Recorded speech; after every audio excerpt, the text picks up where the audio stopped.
comrades. I'll be very short, and I don't intend to look at any particular subject in the 10-point agenda. But I want to begin by saying this. This document that was released yesterday is a fraud. This document is a fraud. And it is a shame that the largest party in the Republic of Kenya, purportedly, because I still recognize Edwin Sifuna as the Secretary General of ODM, not still, but the Secretary General of ODM, with state power and all the resources, they even lack the content to fill the pages. A lot of these pages have no content at all, and it's a big shame to them. Now, in giving my remarks, I want to refer to three great documents in history. One is the American Declaration of Independence of 1776, which was largely written by Thomas Jefferson.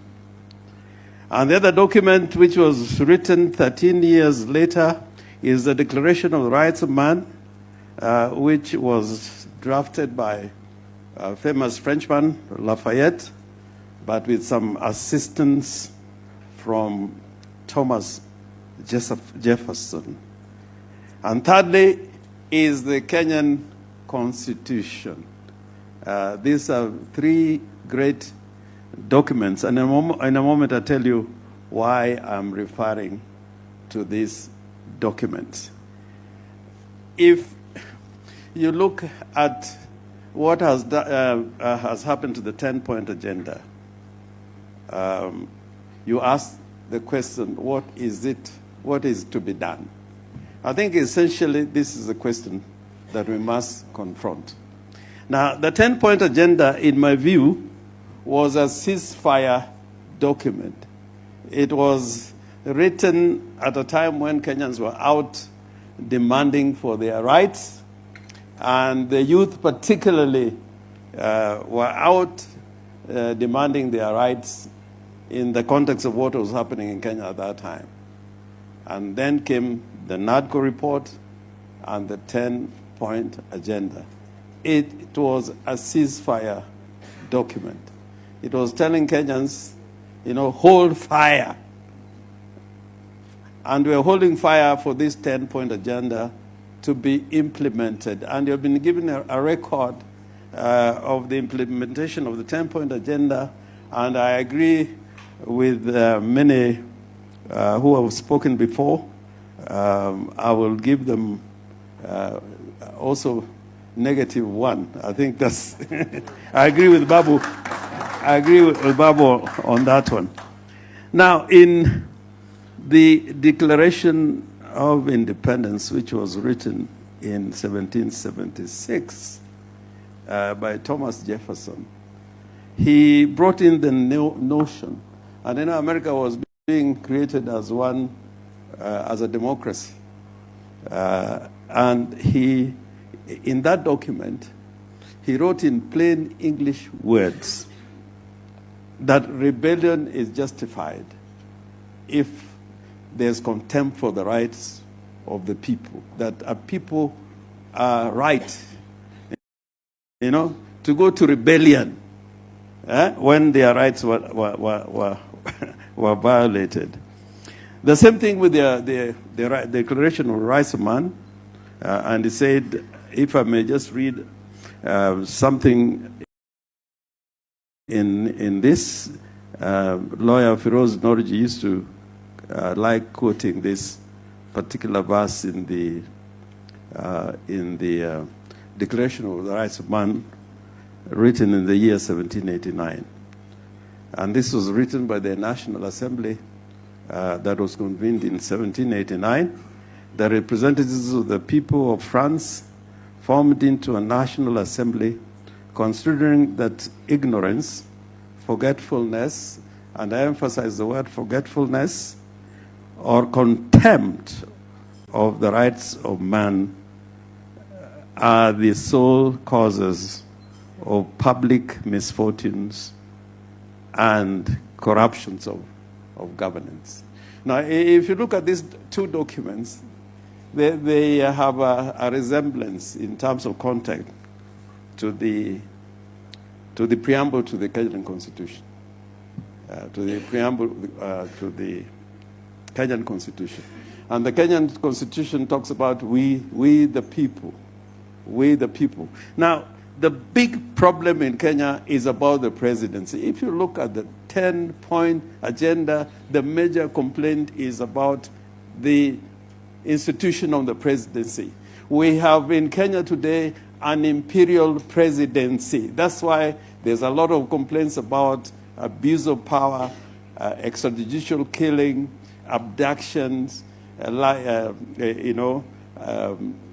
violation of the freedom of assembly and the right to demonstrations, and many other governance issues. So the biggest problem we have in Kenya today is the institution of the presidency itself, full stop. If we can do something about the institution of the presidency and bring it back to what it should be according to the Constitution, then we'll be dealing with many of the problems that we have today. And me, what I can just say in a word, that the report yesterday was a call to action. It was a call to action. It was a call to action. It was a call to action. And that action is not going to be taken by governors, by members of parliament, by representatives in the various assemblies. It will be taken in the words of the Constitution, we the people. That is why the Kenyan Constitution talks about sovereignty is vested on the people of Kenya. And I can tell you, the hour has come. The hour has come. It is not 2027. It is now. The hour has come. This is the time to begin the process of bringing change to Kenya, a transformation. And that is not going to be done by parliament, because our institutions have been emasculated. The courts cannot really drive change. It is going to be done by the people.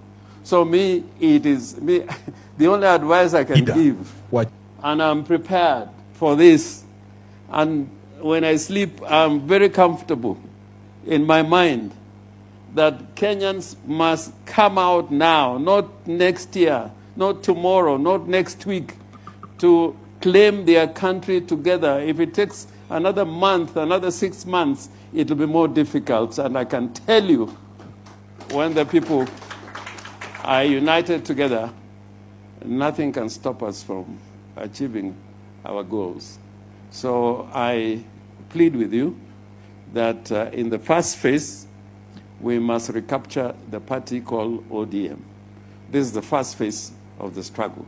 We must make sure that ODM as a part of the people must be reclaimed by the people. And we are lucky that the Secretary General is with the people. And the deputy party leader also is with the people. And you are all with the people. After reclaiming our party back, state capture, from state capture,